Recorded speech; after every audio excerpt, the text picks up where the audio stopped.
Beats on the beats.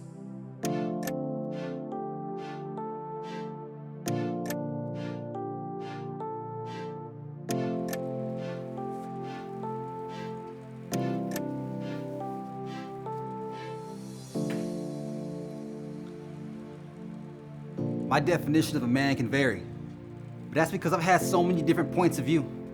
And if I'm being completely honest, the 39 years I've been alive, I've only come across a few. You see, when I finally rose to be a man, I admit, my time was way overdue. I mean, don't get me wrong, I walked around here with my chest out like I was one, but truthfully, I never really actually knew what it meant for me to be a man and the things that one had to pursue. Spent my life following broken examples who was trying to hold it together but didn't have the right glue. So as I grew older, I made my mistakes and thought that I could teach myself. But manhood is not a class you can take or something you can accumulate with wealth. See, the day that I finally became a man was the day that I became a new creation.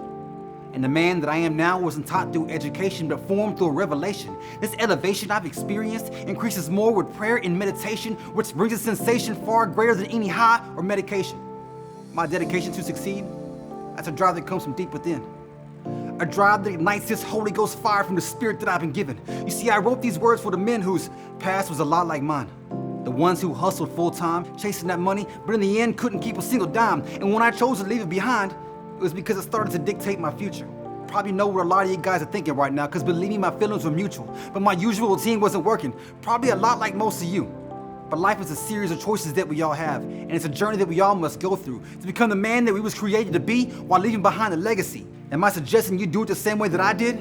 No, but I am suggesting that we admit when we all need help, because the devil never fails to attempt to feed you full of lies straight from the pits of hell, and not one of you guys are exempt. But I promise my goal is not to preach, but to be a man. I think love is key, which makes a whole lot of sense, because when I was growing up, love wasn't passed out for free. Or maybe it's just me, but it kills me to see, based on the way that I treated my own two kids, it was like the apple didn't fall far from a tree. But I can't dwell about my past, because a man, he learns to shake things off. A man knows when to talk, when to be quiet, when to be hard, or when to be soft. A man can give and make sacrifices and expect nothing back in return. He also knows that respect is never owed to him. It's just something he has to earn. There's a lot of things in this life that I really haven't fully achieved, but I know in time I will, no doubt. But this is my definition of a man and what I think being one